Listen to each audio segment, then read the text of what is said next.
بالقرآن نور قلبي بالقرآن، واغفر ذنبي واستر عيبي يا رحمن.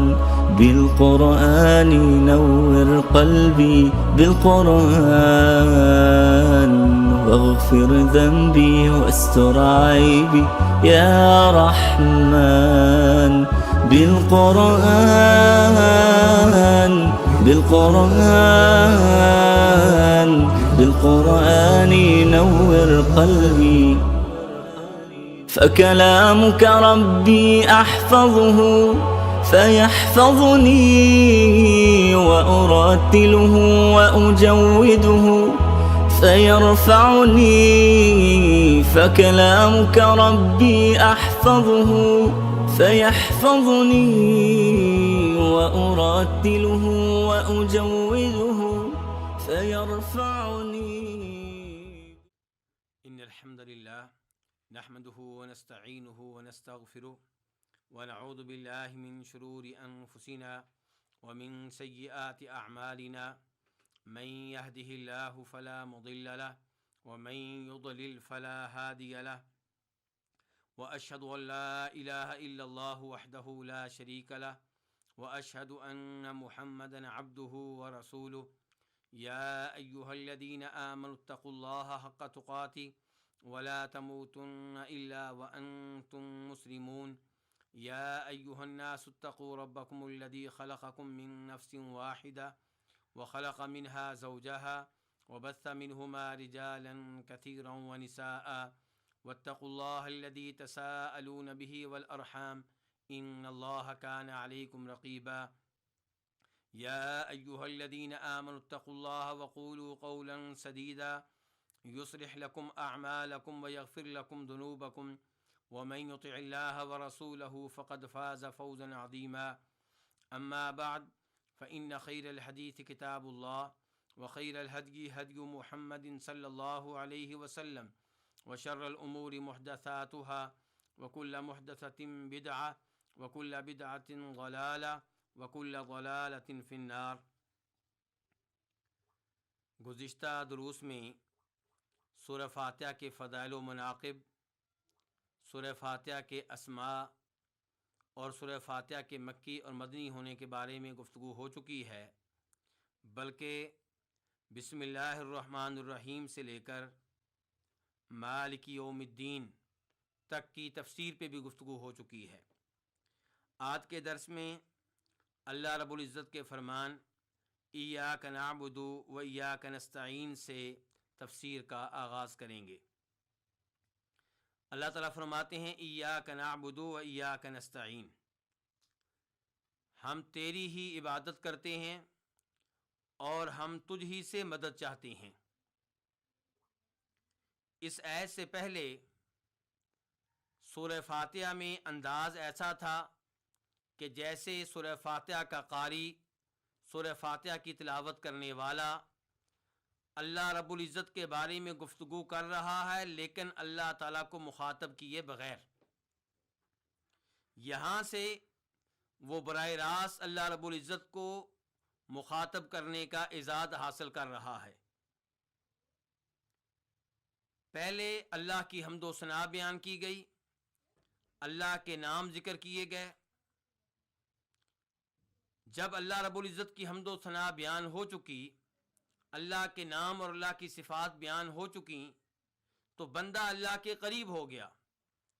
اللہ کے قریب ہو جانے کے بعد اب وہ اللہ رب العزت سے براہ راست گفتگو کر رہا ہے، اللہ رب العزت سے براہ راست کلام کر رہا ہے۔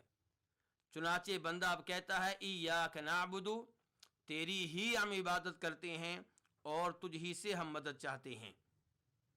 تیری ہی، یہ معنی ہم نے کہاں سے لیا؟ یہ کس لفظ کا معنی ہے؟ تو ہم سب کو معلوم ہونا چاہیے کہ عربی زبان کا اسلوب یہ ہے کہ جملہ فعلیہ خبریہ میں پہلے فعل ہوتا ہے، پھر فاعل ہوتا ہے اور اس کے بعد مفعول ہوتا ہے۔ اس ترتیب کے مطابق اس جملہ کی ترتیب یوں ہونی چاہیے تھی کہ نعبدک ہم تیری عبادت کرتے ہیں. لیکن اگر لفظ یہ ہوتا نعبدک تو اس کا معنی یہ ہوتا کہ ہم تیری عبادت کرتے ہیں. اس میں اس بات کا انکار نہ ہوتا کہ کسی اور کی عبادت کی جائے. لیکن جب یہ کہا گیا ایاک نعبد تو اب وہی معنی پیدا ہو گیا جو معنی لا الہ الا اللہ کا ہے. لا الہ الا اللہ کا معنی کیا ہے؟ کہ تیرے علاوہ کوئی بھی معبود برحق نہیں ہے. اللہ رب العزت کی عبادت کا اثبات اور غیر اللہ کی عبادت کا انکار. ایاک نعبد کا معنی اب یہی ہے، کیونکہ ایاک یہ کاف ضمیر کو جب نعبد سے پہلے لایا گیا، جس کا حق یہ تھا کہ اسے بعد میں لایا جائے اور کہا جائے نعبد کا، جب اس کو پہلے لایا گیا تو اب حصر کا معنی پیدا ہو گیا، تخصیص کا معنی پیدا ہو گیا.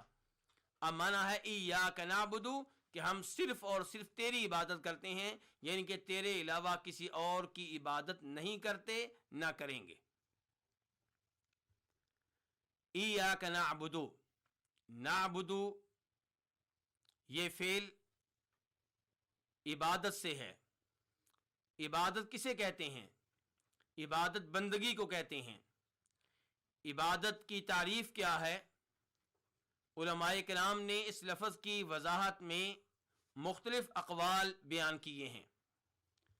امام طبری، امام ابن کثیر، امام ابن تیمیہ اور دیگر کئی محقق علماء کرام کا موقف یہ ہے کہ عبادت کا مفہوم یہ ہے کہ اللہ رب العزت کے لیے انتہائی درجے کی تواضع، انتہائی درجے کی ذلت، لیکن یہ تواضع اور یہ ذلت اللہ رب العزت کی بے پناہ محبت کے ساتھ ہوگی اور اللہ رب العزت سے بے پناہ ڈرنے کے ساتھ اور خوف کے ساتھ ہوگی.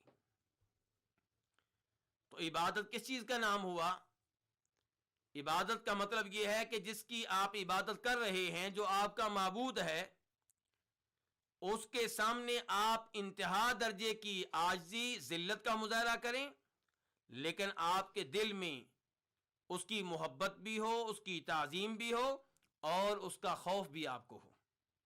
ایک طرف آپ کو یہ امید ہو کہ میں اس کی عبادت کروں گا تو یہ میرے اوپر راضی ہوگا، اور دوسری جانب آپ کو یہ ڈر ہو کہ اگر میں اس کی عبادت نہیں کروں گا، اگر میں اسے راضی نہ کر سکا تو مجھے کوئی نہ کوئی میرے اوپر مصیبت آ سکتی ہے، مجھے مصائب کا سامنا کرنا پڑ سکتا ہے، مشکلات کا سامنا کرنا پڑ سکتا ہے. امام ابن تیمیہ رحمہ اللہ آسان الفاظ میں ایک اور مقام پہ عبادت کی تعریف کرتے ہوئے کہتے ہیں العبادت اسم جامع لکل ما یحبہ اللہ ویرضا من الاقوال والافعال الظاہرۃ والباطنہ.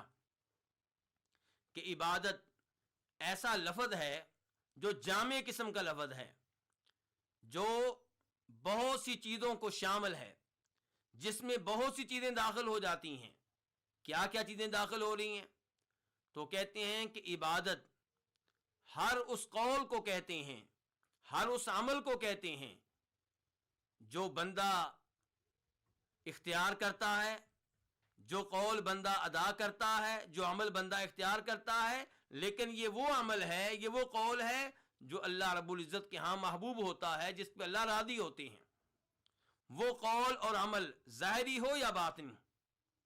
تو یہ ہے عبادت امام ابن تیمیہ رحمہ اللہ کے نزدیک. تو اس سے ہمیں کیا سمجھ میں آیا؟ اس سے ہم کیا جان سکے؟ اس سے ہمیں یہ معلوم ہوا کہ ہمارا ہر وہ عمل، ہمارا ہر وہ قول جس پہ اللہ راضی ہوں، جس کو اللہ پسند کرتے ہوں، جس سے اللہ محبت کرتے ہوں، وہ اللہ تعالیٰ کی عبادت ہے. تو ایاک نعبد میں ہم اللہ رب العزت سے وعدہ کر رہے ہیں کہ یا اللہ ہم تیری ہی عبادت کریں گے. اپنا حال بھی بیان کر رہے ہیں اور اللہ سے وعدہ بھی کر رہے ہیں، کیونکہ نعبد فعل مضارع ہے اور اس میں حال کا معنی بھی ہوتا ہے، استقبال کا بھی. تو حال کے لحاظ سے ہم بیان کر رہے ہیں کہ یا اللہ ہم صرف تیری عبادت کرتے ہیں، اور مستقبل کے لحاظ سے ہم وعدہ کر رہے ہیں کہ یا اللہ کہ ہم تیری ہی عبادت کیا کریں گے، تیرے ساتھ عبادت میں کسی اور کو شریک نہیں کریں گے۔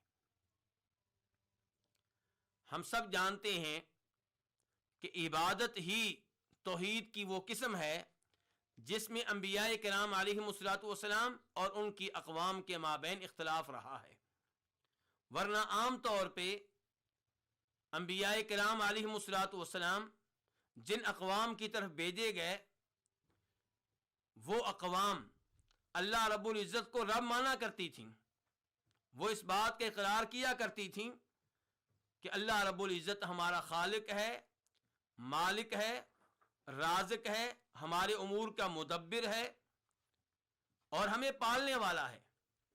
لیکن جب ان سے یہ کہا جاتا کہ جو رب ہے، جو مشکل کشا ہے، جو خالق اور مالک ہے، اسی کی عبادت کرو، تو یہاں پہ آ کے اختلاف پیدا ہوتا تھا، اور وہ لوگ کہا کرتے تھے کہ ہم جن کی عبادت کرتے ہیں، جنہیں مشکل اوقات میں پکارتے ہیں، جن سے ہم دعا کرتے ہیں، یہ اصل نہیں ہے، یہ اللہ رب العزت کے مقابل میں نہیں ہے، یہ اللہ رب العزت کے مد مقابل نہیں ہے، یہ مستقل بذات نہیں ہے، یہ اللہ رب العزت کے تابع ہیں۔ لیکن اللہ رب العزت ان کی سنتے ہیں، ہم ان سے رابطہ کرتے ہیں، ہم ان کو راضی کرتے ہیں، ہم ان سے دعا کرتے ہیں، ہم ان کو سجدہ کرتے ہیں، ہم ان کے نام پہ جانور ذبح کرتے ہیں۔ جب یہ راضی ہو جائیں تب یہ اللہ رب العزت کو راضی کر لیتے ہیں اور ہمارے مسائل حل ہو جاتے ہیں۔ لیکن ہمیں یہاں پہ کیا سکھایا گیا؟ ایاک نعبد، کہ صرف اللہ کی عبادت کرنی ہے، یعنی کہ اللہ کے علاوہ کسی کی عبادت نہیں ہوگی، چاہے وہ کوئی ایسا ہو جس کو آپ مستقل بذات سمجھتے ہوں، یا کوئی ایسا ہو جس کو آپ اللہ رب العزت کا تابع سمجھتے ہوں۔ گویا کہ انبیاء کرام علیہم الصلوۃ والسلام اور اللہ کے اولیاء اور صالحین کی عبادت نہیں ہوگی، انہیں مشکل اوقات میں پکارنا غلط ہوگا جبکہ وہ فوت ہو چکے ہوں، قبروں میں جا چکے ہوں۔ کیوں؟ کیونکہ انہیں مشکل اوقات میں پکارنا دعا ہے، اور دعا عبادت ہے، اور یہاں پہ ہم وعدہ کر رہے ہیں کہ ایاک نعبد، یا اللہ صرف تیری عبادت کریں گے، تیرے علاوہ کسی اور کی عبادت نہیں کریں گے۔ وَإِيَّاكَ نَسْتَعِينُ، یہاں پہ بھی ایاک ضمیر کو، مفعول کو فعل سے پہلے لایا گیا ہے۔ عربی زبان کا عام اسلوب، اس کا تقاضا یہ تھا کہ یہ الفاظ یوں ہوتے نستعینو کا، کہ ہم تجھ سے مدد چاہتے ہیں، ہم تجھ سے مدد مانگتے ہیں۔ لیکن اللہ نے ہمیں کیا سکھایا؟ اللہ نے سکھایا کہ یوں کہو کہ وَإِيَّاكَ نَسْتَعِينُ، کہ صرف تجھ سے مدد مانگتے ہیں، تیرے علاوہ کسی اور سے مدد نہیں مانگیں گے۔ تو استعانت یہ عبادت ہے، استعانت عبادت کی اقسام میں سے ایک قسم ہے، بلکہ یہاں پہ یہ بتا دینا مناسب ہوگا کہ دعا، استعانت اور استغاثہ یہ وہ الفاظ ہیں جو ایک دوسرے کے قریب ہیں۔ ان میں سے دعا سب سے زیادہ شامل لفظ ہے، دعا میں استعانت بھی داخل ہے، استغاثہ بھی داخل ہے۔ دعا کا مطلب کیا ہوتا ہے؟ وہ دعا جو عبادت ہے، اس کا مطلب یہ ہوتا ہے کہ اللہ رب العزت کو پکارنا اپنے کسی مسئلے کے لیے، اپنی کسی حاجت کے لیے، مشکل کشائی کے لیے، حاجت روائی کے لیے۔ اور استعانت کا مطلب کیا ہے؟ مدد مانگنا۔ تو جب مدد آپ مانگیں گے تو دعا کے ذریعے مانگیں گے۔ استغاثہ کا مطلب کیا ہے؟ مشکل اوقات میں اللہ رب العزت کو پکارنا مدد کے لیے۔ تو جب آپ استغاثہ کریں گے تب بھی آپ دعا کریں گے۔ اب اس استعانت اور استغاثہ میں کیا فرق ہے؟ استعانت کا مطلب ہے مدد مانگنا، اور استغاثہ کا مطلب یہ ہے کہ مشکل اوقات میں اللہ کو مدد کے لیے پکارنا۔ اور استغاثہ میں ایک مفہوم یہ بھی پایا جاتا ہے کہ آپ اللہ کو پکار رہے ہوں گے بلند آواز سے، آپ چیخو پکار کر رہے ہوں گے۔ تو استغاثہ استعانت میں داخل ہے، اور استعانت اور استغاثہ دونوں دعا میں داخل ہیں۔ تو دعا عبادت ہے۔ ترمذی شریف کی صحیح حدیث ہے، نبی علیہ السلام فرماتے ہیں دعا هو العبادہ، کہ دعا عبادت ہے۔ بلکہ ایک روایت کے الفاظ ہیں کہ دعا افضل ترین عبادت ہے۔ افسوس سے کہنا پڑتا ہے کہ لوگ قبر والوں کو پکارتے ہیں، فوت شدہ انبیاء کرام علیہم الصلوۃ والسلام کو پکارتے ہیں، یا ایسے انبیاء کرام علیہم الصلوۃ والسلام اور اولیاء کو پکارتے ہیں جو غائب ہوتے ہیں۔ مثال کے طور پہ عیسیٰ علیہ السلام دنیا میں موجود نہیں ہیں، آسمانوں پہ ہیں، عیسائی انہیں پکارتے ہیں مدد کے لیے۔ تو انبیاء کرام علیہم الصلوۃ والسلام کو، اولیاء کو، صالحین کو، جو قبروں میں جا چکے، جو فوت ہو چکے، یا جو یہاں پہ موجود نہیں ہیں، جن سے رابطہ ممکن نہیں ہے، انہیں اللہ رب العزت کی طرح پکارنا، ان سے دعا کرنا، مدد مانگنا، یہ کیا ہوگا؟ یہ عبادت میں ان کو اللہ کے ساتھ شریک کرنا ہوگا، اور یہ درست نہیں ہے۔ لیکن افسوس سے کہنا پڑتا ہے کہ پاک و ہند میں بہت سے لوگ اصحاب قبور کو مشکل اوقات میں پکارتے ہیں، ان سے مدد مانگتے ہیں۔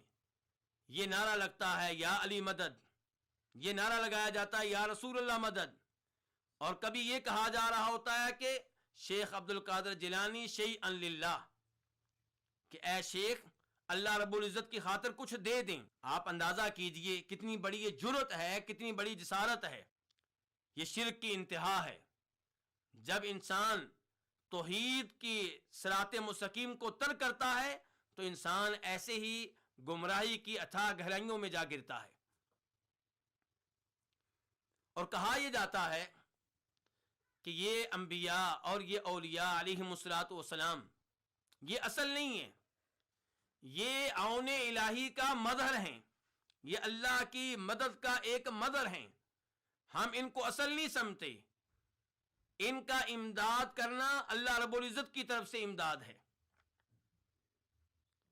جبکہ قرآن حکیم پڑھ لیں، نبی علیہ الصلوۃ والسلام کی حدیث کا مطالعہ کر لیں تو آپ کو معلوم ہوگا کہ یہی وہ شرک ہے جو مکہ والے کرتے تھے۔ لات ایک آدمی کا نام ہے، عبداللہ ابن عباس فرماتے ہیں رضی اللہ تعالیٰ عنہما، اس روایت کے مطابق جسے امام بخاری بیان کرتے ہیں کہ لات ایک نیک آدمی تھا جو حاجیوں کی خدمت کیا کرتا تھا، انہیں ستو پلایا کرتا تھا۔ جب وہ فوت ہو گیا تو اس کے نام پہ ایک پتھر قائم کر دیا گیا، ایک بت قائم کر دیا گیا، اس کی یادگار قائم کر دی گئی۔ نوح علیہ السلام کی قوم میں بھی شرک ایسے ہی ہوا۔ ان کے جو 5 بزرگ تھے، ان کے جو 5 تن پاک تھے، ان کا نام قرآن حکیم میں آیا ہے۔ وَقَالُوا لَا تَذَرُنَّ آلِهَتَكُمْ وَلَا تَذَرُنَّ وَدًّا وَلَا سُوَاعًا وَلَا يَغُوثَ وَيَعُوقَ وَنَسْرًا، یہ 5 ان کے بزرگ ہیں، یہ انسان تھے، ان کے ولی تھے، فوت ہو گئے تو ان کے نام پہ یادگاریں قائم کر دی گئیں۔ لوگ وہاں پہ آتے اور وہاں پہ آ کے اللہ رب العزت کی عبادت کرتے۔ ایک نسل ختم ہوئی، دوسری نسل بھی چلی گئی، تو بعد والے لوگوں کے ذہنوں میں شیطان نے یہ ڈالا کہ تمہارے بڑے آ کر انہی کو سجدہ کرتے تھے، ان کے سامنے ہاتھ پھیلاتے تھے، ان سے دعا کرتے تھے، مشکل اوقات میں انہی کو پکارتے تھے۔ حالانکہ پہلی نسل وہاں پہ آ کر انہیں نہیں پکارتی تھی، وہ اللہ سے دعا کرتے تھے، لیکن وہاں پہ آ کر، اسی لیے ہمارے نبی علیہ الصلوۃ والسلام نے قبروں کے پاس آ کر سجدہ کرنے سے روکا ہے، چاہے وہ سجدہ اللہ تعالیٰ کے لیے ہو۔ آپ نے قبروں کو سجدہ گاہیں بنانے سے روکا ہے۔ آپ کے باقاعدہ الفاظ ہیں، صحیح حدیث ہے کہ اللہ کی لعنت ہو یہودیوں اور عیسائیوں پہ کہ انہوں نے اپنے انبیاء علیہم الصلوۃ والسلام اور اپنے صالحین کی قبروں کو سجدہ گاہیں بنا لیا تھا۔ آپ نے یہ نہیں کہا کہ وہ قبر والوں کے لیے سجدہ کرتے تھے، آپ نے کہا کہ قبروں کو سجدہ گاہیں بنا لیا تھا۔ تو اس سے پتہ چلا کہ قبر کو سجدہ گاہ بنانے کی اجازت نہیں ہے۔ تو یہی کام نوح علیہ السلام کی قوم نے کیا تو شرک میں مبتلا ہوئے، اور شرک نے اتنی جڑ پکڑ لی کہ نوح علیہ السلام نے اس شرک سے روکنے کے لیے اپنی زندگی کے 950 سال صرف کر دیے، لیکن رزلٹ کیا نکلا کہ وما آمن معہ الا قلیل، کہ ان پہ ایمان لانے والے تھوڑے تھے۔ اسی لیے ہماری شریعت نے ان راستوں سے روکا ہے، ان ذرائع سے روکا ہے جو شرک کا سبب بن سکتے ہیں۔ کئی چیزیں ایسی ہیں جو شرک نہیں ہوتی لیکن شرک کا ذریعہ بن سکتی ہیں، ہماری شریعت نے ان سے بھی روک دیا ہے۔ تو آج یہ جو کہا جاتا ہے کہ ہم انبیاء کو اور اولیاء کو پکارتے ہیں تو یہ ان کو مستقل بذات نہیں سمجھتے. مستقل بذات سمجھیں شرک تب ہوتا ہے جب ہم یہ سمجھیں کہ اللہ نہ چاہے تو تب بھی وہ مدد کر سکتے ہیں، تب شرک ہوگا. جبکہ ہم یہ سمجھتے ہیں کہ وہ مدد کرتے ہیں اللہ کے چاہنے سے، اللہ کی مشیت سے. لیکن یہ سب کچھ قرآن و حدیث کے خلاف ہے. قرآن تو یہ کہتا ہے کہ وَمَنْ أَضَلُّ مِمَّنْ يَدْعُو مِن دُونِ اللَّهِ مَن لَّا يَسْتَجِيبُ لَهُ إِلَىٰ يَوْمِ الْقِيَامَةِ وَهُمْ عَن دُعَائِهِمْ غَافِلُونَ. کہ اس سے بڑا گمراہ کون ہوگا جو اللہ کے علاوہ کسی اور کو پکارتا ہے، کسی اور سے دعا کرتا ہے. جس سے دعا کرتا ہے اس کا یہ حال ہے کہ قیامت تک اس کی پکار کا جواب نہیں دے سکتا، اس کی دعا کو قبول نہیں کر سکتا. اللہ تعالیٰ ہمیں یہ بتائیں کہ وَمَا أَنْتَ بِمُسْمِعٍ مَّن فِي الْقُبُورِ، کہ جو بھی قبروں میں ہیں انہیں آپ اپنی آواز نہیں سنا سکتے. اللہ نے یہاں پہ کیا کہا ہے؟ من کے لفظ میں سب آ جاتے ہیں.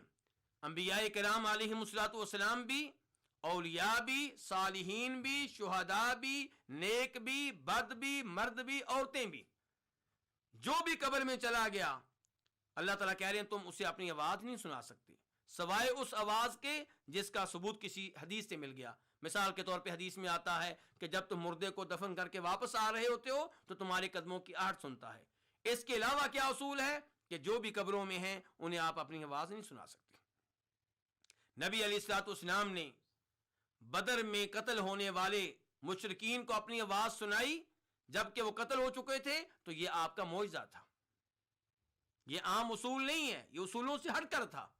اور معجزے دلیل ہوا کرتے ہیں کسی نبی کے نبی ہونے کی، یعنی کہ معجزہ دلیل ہوتا ہے کہ واقعی یہ نبی سچا ہے دعوی نبوت میں. ورنہ معجزہ کو معجزہ کہتے اسی لیے ہیں کہ یہ کام کو اور نہیں کر سکتا. تو عام اصول کیا ہے کہ جو بھی قبروں میں ہیں انہیں آپ اپنی آواز نہیں سنا سکتے. عام اصول کیا ہے؟ اِنَّكَ لَا تُسْمِعُ الْمَوْتَىٰ، کہ فوت شدگان کو آپ اپنی آواز نہیں سنا سکتے. عام اصول کیا ہے؟ إِنَّ الَّذِينَ تَدْعُونَ مِن دُونِ اللَّهِ عِبَادٌ أَمْثَالُكُمْ فَادْعُوهُمْ فَلْيَسْتَجِيبُوا لَكُمْ إِن كُنتُمْ صَادِقِينَ. جن کو بھی اللہ کے علاوہ پکارتے ہو، اللہ تعالیٰ کہہ رہے ہیں جن کو بھی پکارتے ہو اللہ کے علاوہ وہ تمہاری طرح کے بندے ہیں. ہمارے پاک و ہند میں لوگ کہتے ہیں کہ جو ایتیں تم ہمارے لیے پڑھتے ہو وہ تو بتوں والی ہیں. یہاں پہ اللہ تعالیٰ کہہ رہے ہیں جن کو تم میرے علاوہ پکارتے ہو عبادن، وہ بت نہیں کہا، فرمایا بندے ہیں تمہاری طرح کے، یعنی کہ بشر ہونے کے لحاظ سے وہ تمہاری طرح ہیں. مقام کے لحاظ سے ہو سکتا ہے کوئی بندہ نبی ہو سکتا ہے کوئی ولی ہو، کوئی شہید ہو، لیکن بہرحال وہ بشر ہیں. تو فرمایا ان کو تم پکارتے ہو، اگر تم ان کو پکارنے میں سچے ہو تو تمہاری پکار کا جواب دیں. تو کہنے کا مطلب یہ ہے کہ فوت شدگان کو اور جو قبروں میں دفن ہو چکے انہیں پکارنا مستقل بذات سمجھ کر یا اللہ تعالیٰ کا تابع سمجھ کر دونوں طرح غلط ہے. اللہ تعالیٰ قرآن حکیم میں ارشاد فرماتے ہیں والذین اتخذوا من دونه اولیاء ما نعبدهم الا ليقربونا الى اللہ زلفا، کہ وہ لوگ جنہوں نے اللہ کے علاوہ ولی بنا رکھے ہیں، ولی پکڑ رکھے ہیں، اولیاء پکڑ رکھے ہیں، جب آپ ان سے بات کریں گے کہ تم نے کام کیوں کیا ہوا ہے، ان کی عبادت کیوں کرتے ہو، انہیں مشکل اوقات میں کیوں پکارتے ہو، ان سے دعا کیوں کرتے ہو، تو آگے سے کیا کہتے ہیں ما نعبدهم الا ليقربونا الى اللہ زلفا. ہم ان کو اصل نہیں سمجھتے، ہم ان کی عبادت اس لیے کرتے ہیں، ہم ان سے دعا اس لیے کرتے ہیں، ہم مشکل اوقات میں انہیں اس لیے پکارتے ہیں تاکہ یہ ہمیں اللہ کے قریب کر دے.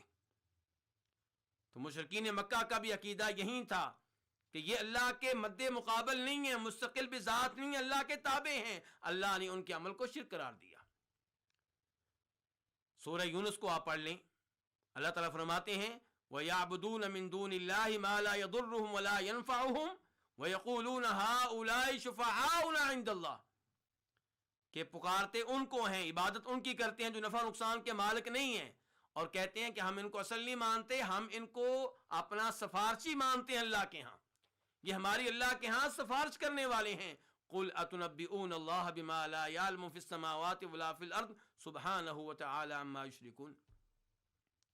اللہ تعالیٰ نے کسی کو یہ درجہ نہیں دیا، وہ جتنا بھی اللہ کا مقرب ہو، جتنا بھی نیک ہو، جتنا بھی صالح ہو، کہ اللہ کے علاوہ اس کی عبادت اس لیے کی جائے کہ وہ اللہ کے ہاں سفارشی ہے. سفارش کے نام پہ بھی کسی اور کی عبادت کرنا یہ غلط ہے، درست نہیں ہے. اللہ کہتے ہیں سبحان و تعالی عما یشرکون، یہ شرک ہے.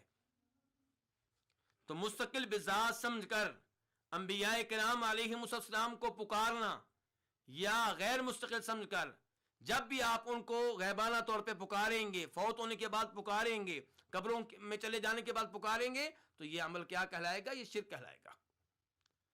جبکہ ہم کیا کہتے ہیں؟ سورہ فاتحہ پڑھتے وعدہ کیا کرتے ہیں؟ ایاک نعبد و ایاک نستعین، کہ ہم تیری ہی عبادت کرتے ہیں اور تجھ ہی سے مدد مانگتے ہیں. یہاں پہ میں یہ بھی وضاحت کرنا چاہوں گا کہ جو لوگ قبر والوں کو پکارتے ہیں، فوت شدگان کو پکارتے ہیں اور یہ کہتے ہیں کہ ہم انہیں مستقل بذات نہیں سمجھتے، انہیں اللہ کی مدد کا مظہر سمجھتے ہیں، ان کے دلائل میں سے دو دلیلیں یہ ہیں کہ فَأَعِينُونِي بِقُوَّةٍ، کہتے ہیں کہ سورہ کہف پڑھیے، قرآن میں آیا ہے کہ ذوالقرنین ان لوگوں سے مطالبہ کر رہے ہیں جنہوں نے ذوالقرنین سے درخواست کی تھی کہ آپ یاجوج ماجوج اور ہمارے درمیان ایک دیوار قائم کر دیں. ذوالقرنین ان سے کہہ رہے ہیں کہ تم میری مدد کرو. تو ذوالقرنین نے ان سے مدد مانگی ہے، یہ استعانت ہے. کہتے ہیں اس سے پتہ چلا کہ نیک لوگوں سے مدد مانگی جا سکتی ہے. جبکہ آیت پہ آپ غور کریں گے تو آپ کو پتہ چلے گا کہ ذوالقرنین سے وہ لوگ نہیں کہہ رہے کہ اعینونی، بلکہ ذوالقرنین ان لوگوں سے کہہ رہے ہیں کہ تم میری مدد کرو.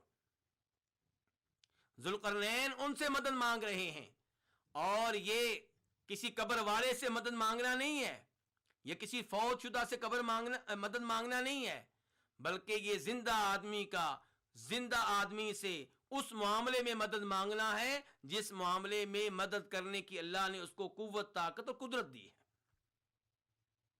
اور یہ بالکل ٹھیک ہے، یہ قرآن و حدیث کے عین مطابق ہے.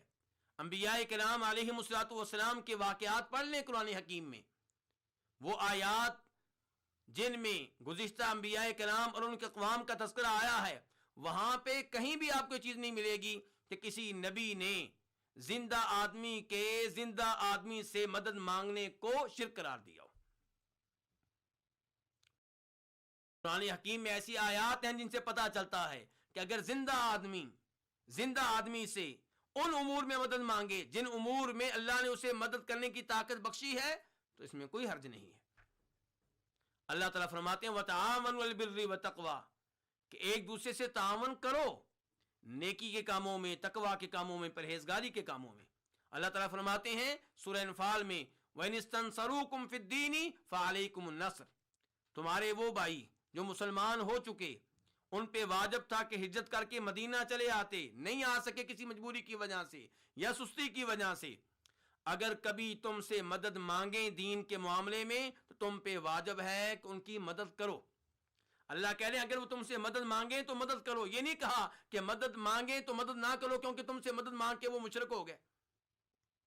تو پتہ چلا کہ اگر کسی زندہ آدمی سے اس معاملے میں مدد مانگی جائے جس معاملے میں وہ مدد کرنے کی طاقت رکھتا ہے تو یہ شرک نہیں ہے.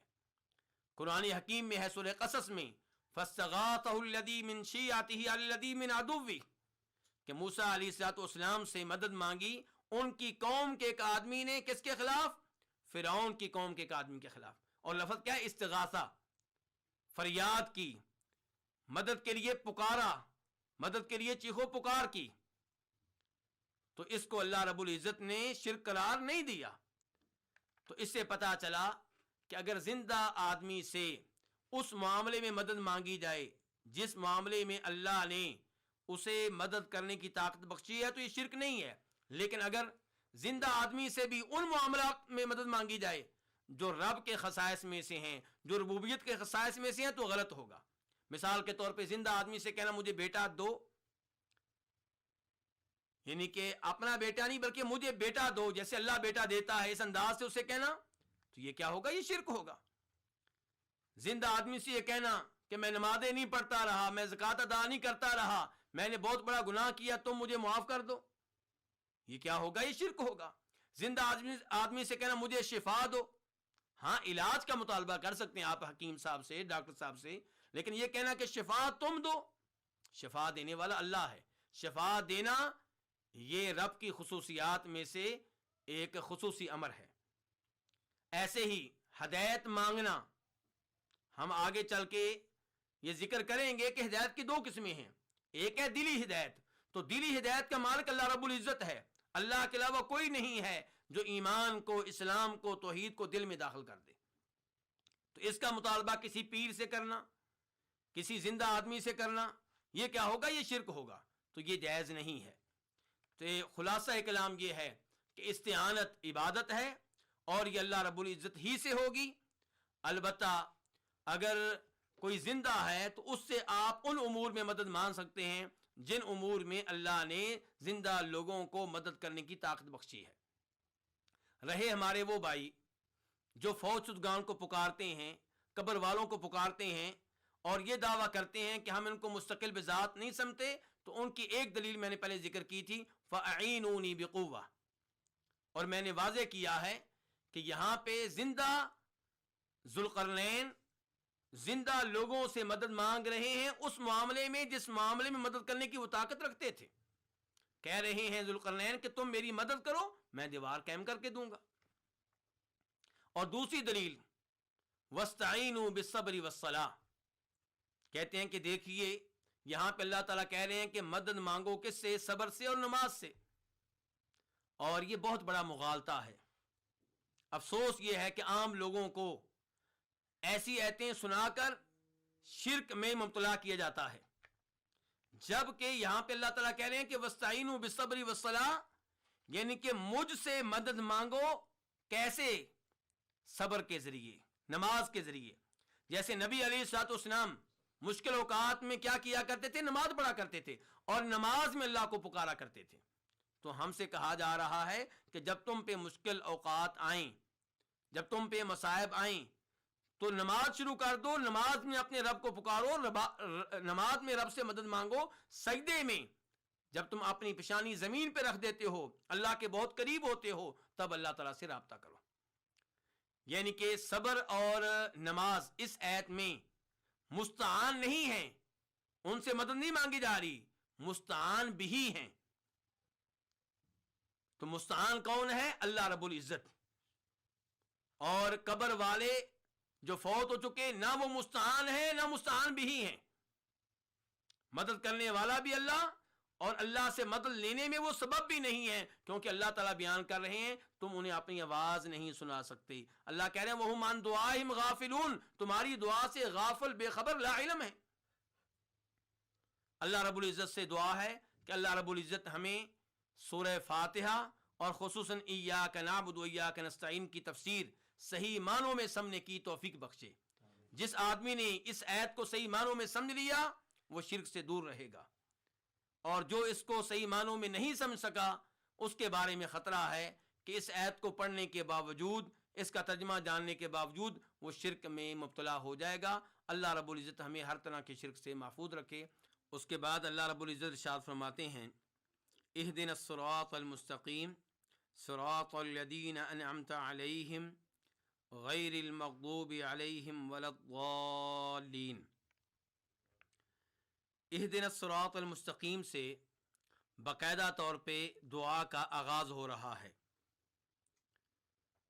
اسی لیے اس حدیث میں آتا ہے جس حدیث میں نبی صلی اللہ علیہ وسلم یہ بیان کرتے ہیں کہ اللہ رب العزت سورہ فاتحہ کی ان آیات کی تلاوت پہ جب کہ ہم انہیں نماز میں پڑھتے ہیں، بندہ تلاوت کرتا ہے، بندہ دعا کرتا ہے اور اللہ تعالیٰ جواب دیتے ہیں۔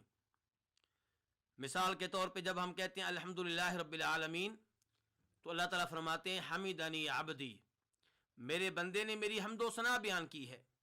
اور جب ہم کہتے ہیں الرحمن الرحیم کہ اللہ رب العزت بہت مہربان ہے، نہایت رحم کرنے والا ہے، تو اللہ تعالیٰ فرماتے ہیں اثنا علی عبدی، میرے بندے نے میری ثنا بیان کی ہے۔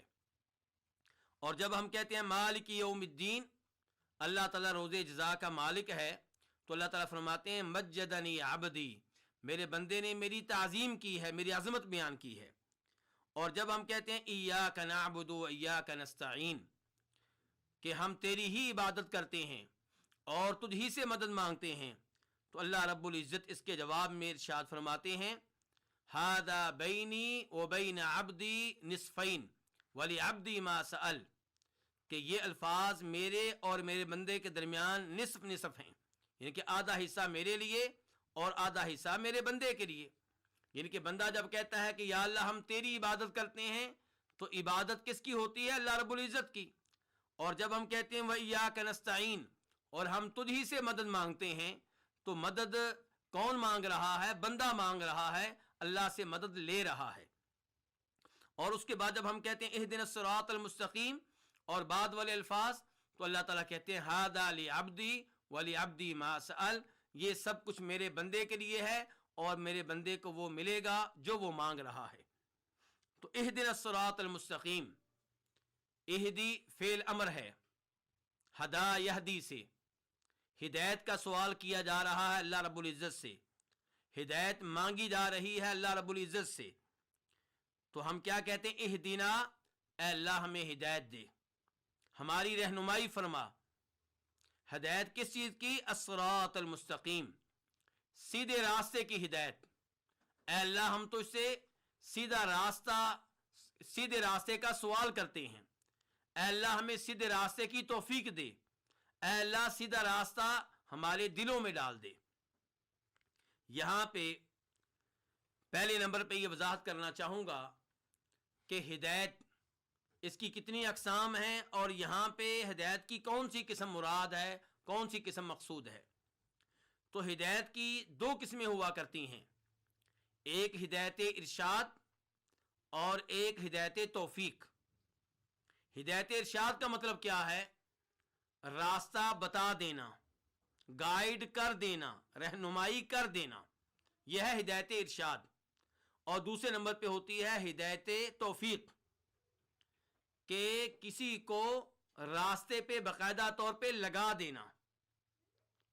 تو اللہ رب العزت ہدایت ارشاد کے بھی مالک ہیں اور ہدایت توفیق کے بھی مالک ہیں، جبکہ اللہ کے علاوہ دیگر انبیاء کرام علیہم الصلوۃ والسلام اور ان کے وارث علماء کرام یہ ہدایت ارشاد تو دے سکتے ہیں، ہدایت توفیق نہیں دے سکتے۔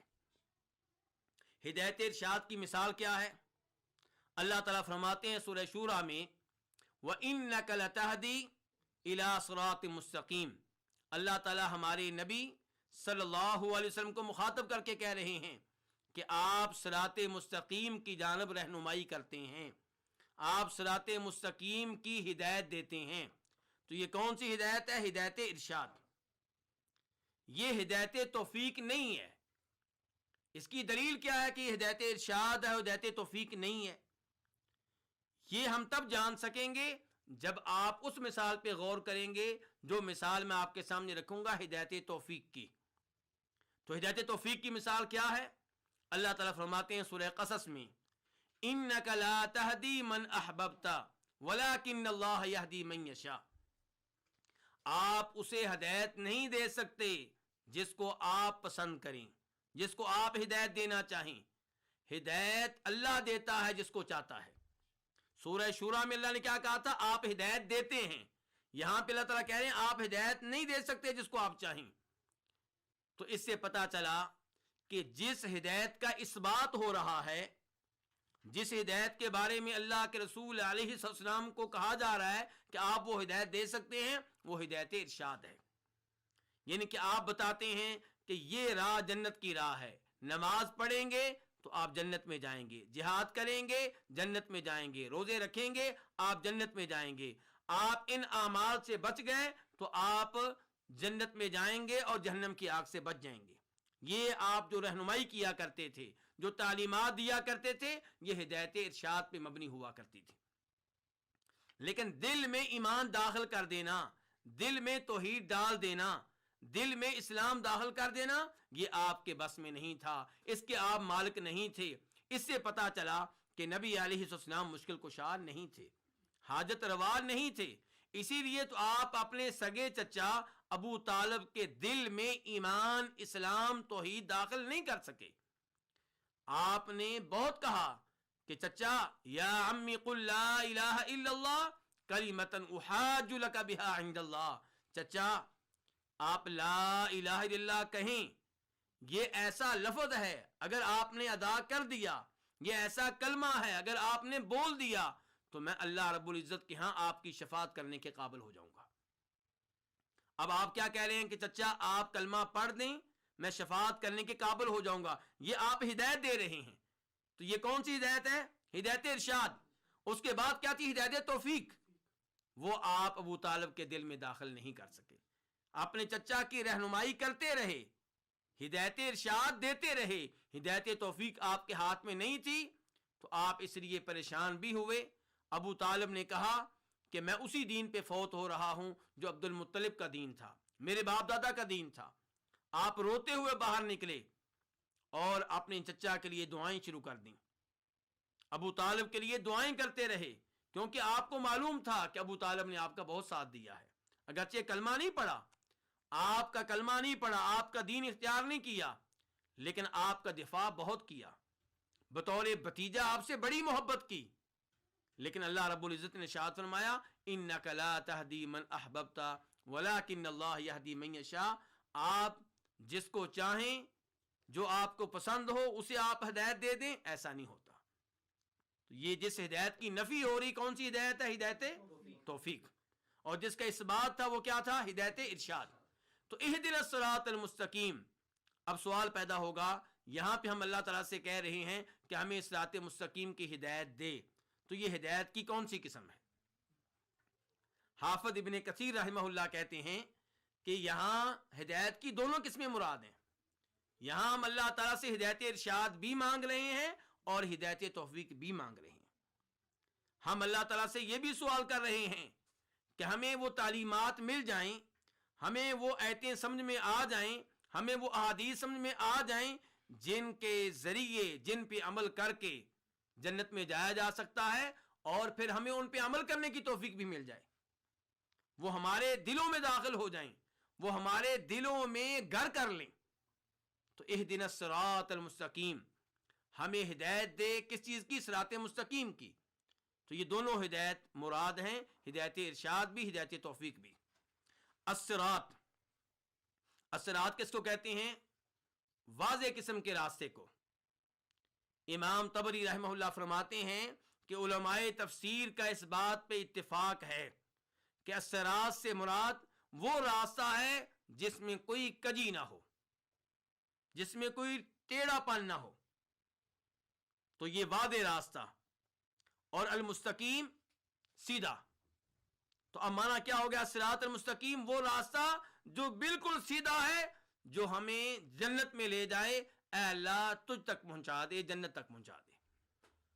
تو الصراط المستقیم سے مراد پھر کیا چیز ہے؟ لفظی معنی تو ہم نے جان لیا کہ سیدھا راستہ، بالکل سیدھا راستہ، بالکل واضح راستہ۔ تو یہ کون سا راستہ ہے؟ اس بارے میں علماء کرام کے کئی ایک اقوال ہیں۔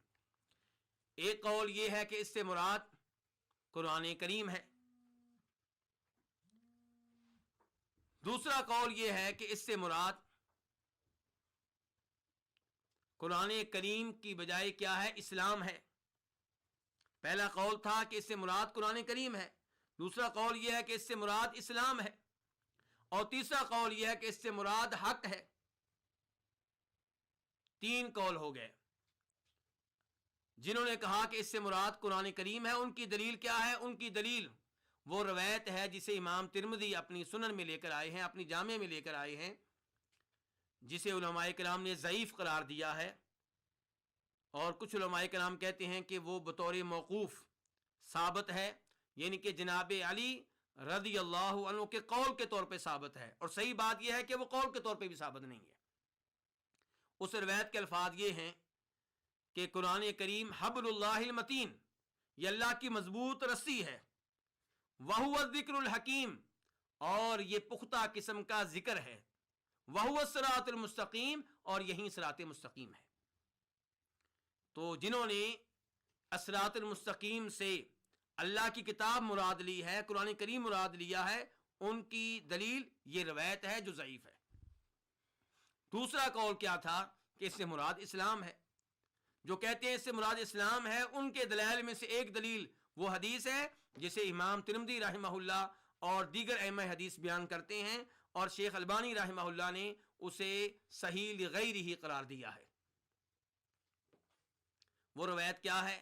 نواس بن سمعان کلابی کہتے ہیں کہ نبی صلی اللہ علیہ وسلم نے ایک دفعہ صراط مستقیم کی مثال بیان کی، تو آپ نے کہا کہ ایک راستہ ہے سیدھا، اور اس کے دائیں بائیں دو دیواریں ہیں، دیواروں میں دروازے ہیں جو کھلے ہوئے ہیں، ان دروازوں پہ پردے لٹکے ہوئے ہیں، اور راستے کے آخر میں ایک داعی ہے جو اللہ کی جانب بلا رہا ہے، جو سیدھے راستے کی جانب دعوت دے رہا ہے، اور ایک داعی راستے پہ موجود ہے، ایک داعی راستے کے اینڈ میں ہے، آخر میں ہے، اور ایک راستے پہ موجود ہے۔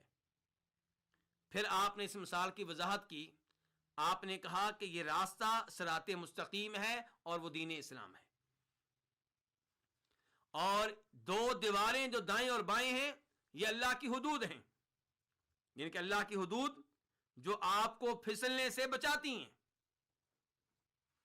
اللہ کی حدود انسان کو گمراہی سے محفوظ رکھتی ہیں، اور دروازے جو کھلے ہوئے ہیں اس سے مراد وہ چیزیں ہیں جن کو اللہ نے حرام قرار دیا ہے۔ یہ دروازہ شراب کا دروازہ ہے، یہ زنا بدکاری کا دروازہ ہے، یہ سود کا دروازہ ہے، تو یہ شیطان کے دروازے ہیں، یہ شیطان کی راہیں ہیں جو دائیں بائیں جا رہی ہیں، جو ان میں داخل ہوگا صراط مستقیم سے ہٹ جائے گا۔ تو یہ اللہ تعالیٰ کی طرف سے حرام کردہ چیزیں ہیں، لیکن ان پہ پردے لٹکے ہوئے ہیں، اور راستے کے آخر میں جو دعوت دینے والا ہے، جو داعی ہے، وہ کیا ہے؟ وہ قرآن کریم ہے، اور جو راستے پہ موجود ہے داعی وہ کیا ہے؟ یہ اللہ رب العزت کی طرف سے واز کرنے والی چیز جو ہر مومن کے دل میں ہے۔ انسان جب برائی کرنے لگتا ہے تو اس کا دل بھی اسے برائی سے روکنے کی کوشش کرتا ہے، انسان کا ضمیر اسے ملامت کرتا ہے۔ تو اس حدیث میں آپ نے بیان کیا کہ صراط مستقیم سے مراد کیا ہے؟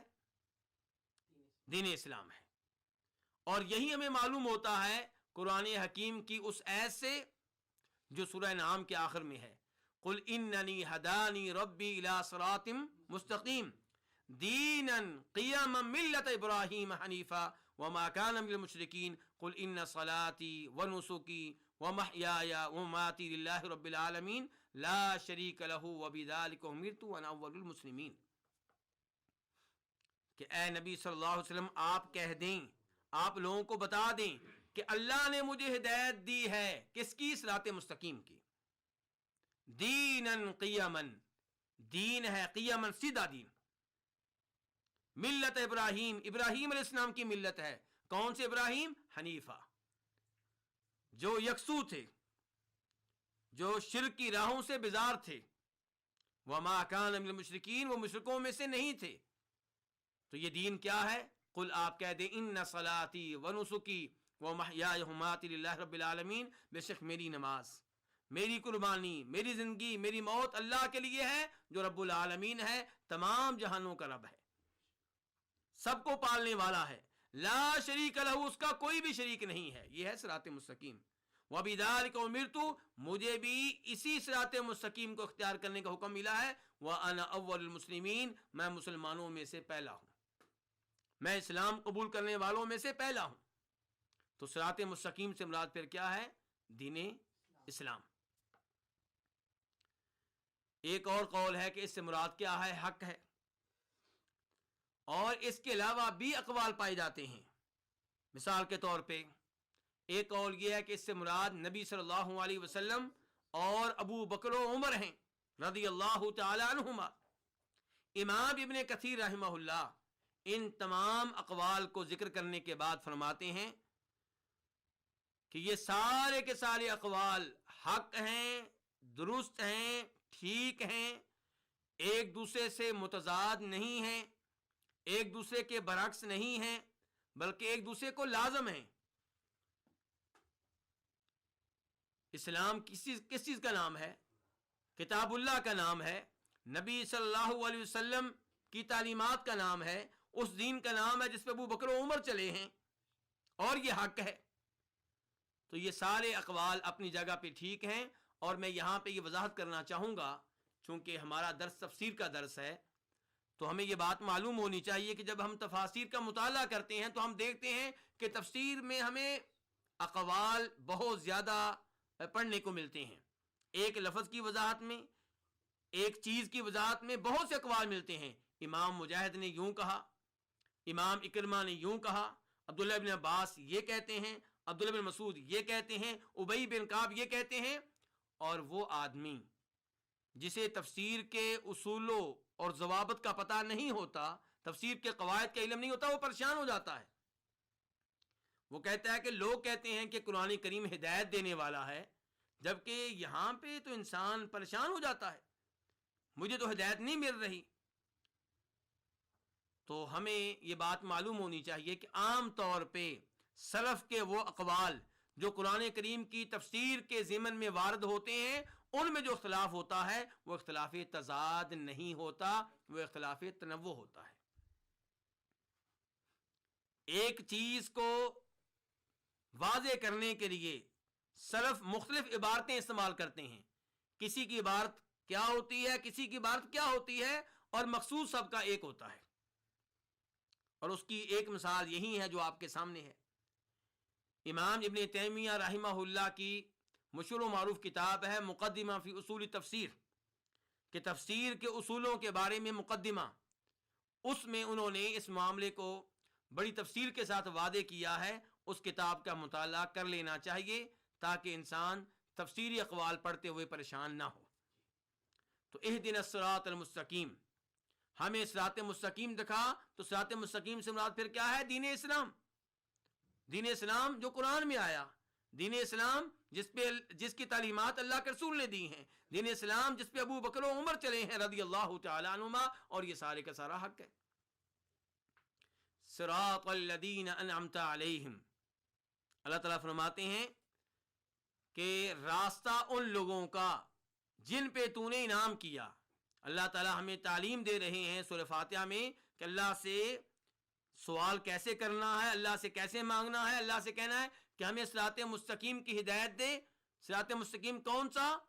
وہ راستہ ان لوگوں کا جن پہ تو نے انعام کیا ہے. تو اس سے پتہ چلا صراط مستقیم کون سا ہے. بلکہ میرے ناقص علم کے مطابق یہ آیت اس حدیث کے مطابق ہے جسے امام ترمذی وغیرہ روایت کرتے ہیں، جس میں آتا ہے کہ نبی صلی اللہ علیہ وسلم نے ارشاد فرمایا تھا کہ میری امت 73 فرقوں میں تقسیم ہو جائے گی، سب کے سب جہنم میں جائیں گے سوائے ایک کے. کامیاب گروہ، جنت میں جانے والا گروہ ایک ہوگا. صحابہ کرام رضوان اللہ علیہم اجمعین نے سوال کیا تھا وہ کون سا گروہ ہوگا؟ فرمایا جو میرے اور میرے صحابہ کرام کے طریقہ کار پہ چلا. اور یہاں پہ اللہ تعالیٰ کیا کہہ رہے ہیں کہ دعا کرنے والا کیا کہے کہ ہمیں صراط مستقیم کی ہدایت دے. صراط مستقیم کون سا؟ فرمایا جو راستہ ان لوگوں کا جن پہ اللہ تو نے انعام کیا ہے. اب اللہ کا انعام کن پہ ہوا ہے؟ اس کی وضاحت سورہ نساء میں آتی ہے. وَمَن يُطِعِ اللَّهَ وَالرَّسُولَ فَأُولَٰئِكَ مَعَ الَّذِينَ أَنْعَمَ اللَّهُ عَلَيْهِم مِّنَ النَّبِيِّينَ وَالصِّدِّيقِينَ وَالشُّهَدَاءِ وَالصَّالِحِينَ وَحَسُنَ أُولَٰئِكَ رَفِيقًا. کہ جن پہ اللہ کا انعام ہوا وہ کون ہے؟ نبیین، انبیاء کرام علیہم السلام. صدیقین، جو اللہ رب العزت کی طرف سے نازل کردہ ہر چیز کی تصدیق کیا کرتے تھے، جو انبیاء کرام علیہم السلام کے ہر قول اور ان کی ہر حدیث کی تصدیق کیا کرتے تھے. اور ان میں سر فہرست ہیں جناب ابو بکر صدیق رضی اللہ تعالی عنہ، اور عمر فاروق بھی صدیق ہیں، جناب عثمان بھی صدیق ہیں، جناب علی بھی صدیق ہیں. والشہداء والصالحین، اور صالحین. تو یہ چار لوگ جو ہیں یہ وہ ہیں جن پہ اللہ کا انعام ہوا ہے. اور اس آیت میں سورہ نساء کی آیت جس میں بیان ہوا ہے کہ اللہ کا انعام کن پہ ہوا، اس میں اللہ نے یہ بھی وعدے کیا ہے کہ جو چاہتا ہے کہ میں روز قیامت ان کی معیت حاصل کروں جن پہ اللہ کا انعام ہوا ہے، تو اس کا راستہ کھلا ہوا ہے. وہ راستہ آج بھی موجود ہے، اس کا طریقہ آج بھی موجود ہے. وہ کیا ہے؟ وَمَن يُطِعِ اللَّهَ وَالرَّسُولَ. کہ اللہ کی اطاعت کریں، اللہ کے رسول کی اطاعت کریں. جب آپ اللہ کی اطاعت کریں گے، اللہ کے رسول کی اطاعت کریں گے صلی اللہ علیہ وسلم، تو آپ روز قیامت ان کے ساتھ ہوں گے جن پہ اللہ کا انعام ہوا، انبیاء کرام کے ساتھ، شہداء کے ساتھ، صالحین کے ساتھ. غور کیجئے گا، یہاں پہ یہ نہیں کہا گیا کہ صراط مستقیم پانے کے لیے آپ صالحین کی تقلید کریں، آپ شہداء کی تقلید کریں، آپ صدیقین کی تقلید کریں. یہ نہیں کہا گیا. اگر آپ چاہتے ہیں کہ آپ کو معیت ملے شہداء کی، صالحین کی، انبیاء کرام علیہم الصلوۃ والسلام کی، تو وَمَن یُطِعِ اللَّهَ وَرَسُولَهُ، اطاعت کریں کس کی؟ اللہ کی اور اللہ کے رسول کی صلی اللہ علیہ وسلم. اور اگر ہم یہ مان لیں کہ اس آیت میں اہدنا الصراط المستقیم صراط الذین انعمت علیہم میں ہمیں سبق دیا جا رہا ہے کہ ہم صالحین کے طریقہ کار پہ چلیں، شہداء کے طریقہ کار پہ چلیں، صدیقین کے طریقہ کار پہ چلیں، ان کے راستے پہ چلیں. تو ان کا راستہ کیا ہے؟ کیا ان کا راستہ یہ تھا کہ نبی کی حدیث کو نظر انداز کر دینا صلی اللہ علیہ وسلم؟ بالکل نہیں. کیا ان کا طریقہ کار یہ تھا کہ اللہ کے رسول کی حدیث کے مقابلے میں اپنے فتوے پہ عمل کروانا یا کسی اور کے فتوے پہ عمل کرنے کا کہنا، کیا ان کا یہ طریقہ تھا؟ بالکل نہیں. اس کی کئی ایک مثالیں ہیں. مثال کے طور پہ آپ لے لیں جناب عبداللہ بن عمر کو. امام طحاوی شرح معانی الاثار میں روایت کرتے ہیں اور امام دارمی اپنی مسند میں روایت کرتے ہیں کہ ایک شامی ان کے پاس آیا اور کہنے لگا کہ حج تمتع کے بارے میں آپ کی کیا رائے ہے؟ یعنی کہ میں ایک ہی سفر میں پہلے عمرہ کروں اور عمرے سے جب فارغ ہو جاؤں تو احرام کھول دوں اور پھر 8 ذی الحجہ کو حج کی نیت کروں اور قربانی بھی دوں، حج تمتع کروں. اس کے بارے میں آپ کی کیا رائے ہے؟ وہ عبداللہ بن عمر سے سوال کیوں کر رہا تھا؟ کیونکہ عبداللہ بن عمر کے والد گرامی دوسرے خلیفہ راشد جناب عمر فاروق رضی اللہ تعالیٰ کسی وجہ سے حج تمتع سے روکا کرتے تھے. تو عبداللہ بن عمر سے یہ شامی پوچھ رہا ہے کہ حج تمتع کے بارے میں آپ کی کیا رائے ہے؟ کہنے لگے حج تمتع کرنا بڑی عمدہ بات ہے، بڑی اچھی بات ہے. وہ کہنے لگا آپ کے والد صاحب تو اسے روکتے تھے. تو جناب عبداللہ بن عمر فرمانے لگے اگر میرے والد صاحب اس سے روکتے تھے اور اللہ کے رسول علیہ الصلوۃ والسلام نے حج تمتع کرنے کا حکم دیا ہے تو میرے باپ کی بات مانو گے یا نبی علیہ السلام کی بات مانو گے؟ وہ کہنے لگا اللہ کے رسول کی بات مانوں گا. تو کہا پھر اٹھ کے چلے جاؤ یہاں سے. تو عبداللہ بن عمر نے یہاں پہ اپنے والد کی رائے کو نبی علیہ السلام کی رائے کے سامنے اہمیت نہیں دی بلکہ نظر انداز کر دیا. اور یہی صورتحال ہمیں ملتی ہے عبداللہ بن عباس کے قول سے. عبداللہ بن عباس حج تمتع کی ترغیب دے رہے ہیں. عروہ بن زبیر فرمانے لگے عبداللہ تم لوگوں کو حج تمتع کی ترغیب دے رہے ہو؟ ابو بکر و عمر ان کے پاس تم سے کہیں زیادہ علم تھا، وہ تو حج تمتع سے روکا کرتے تھے. تو عبداللہ بن عباس نے کیا کہا تھا؟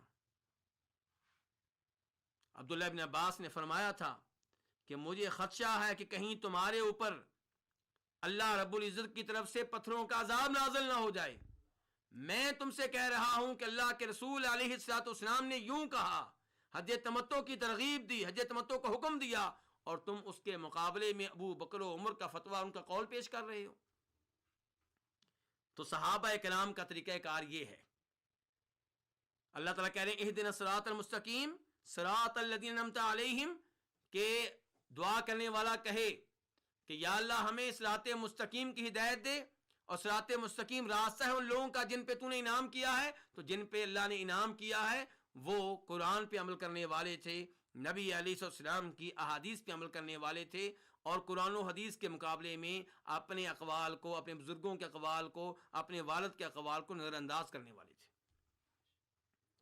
صراط الذین انعمت علیہم غیر المغضوب علیہم ولا الضالین، راستہ ان لوگوں کا جن پہ تو نے انعام کیا ہے، ان لوگوں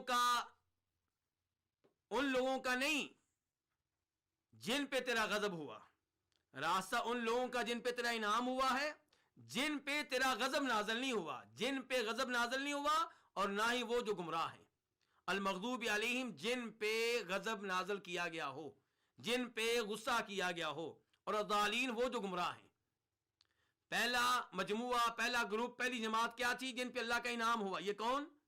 جن کو اللہ نے علم دیا، اللہ نے ہدایت دی اور اس پہ عمل بھی کرتے رہے۔ دوسرا گروہ کون سا ہے؟ المغضوب علیہم، جن کو اللہ نے علم دیا، صراط مستقیم اللہ تعالیٰ نے ان کو بتا دیا، لیکن انہوں نے قبول نہیں کیا، عمل نہیں کیا، تو ان پہ اللہ کا غضب نازل ہوا۔ اور الضالین تیسرا گروہ ہے۔ یہ کون ہے؟ جو صراط مستقیم تک پہنچ نہیں سکے، جاہل رہے، صراط مستقیم کی بجائے کسی اور راستے پہ چلتے رہے، درست راہ کی بجائے غلط راہ پہ چلتے رہے۔ تو کون مراد ہیں المغضوب علیہم سے؟ کون مراد ہیں الضالین سے؟ کون ہے وہ جن پہ اللہ کا غضب نازل ہوا؟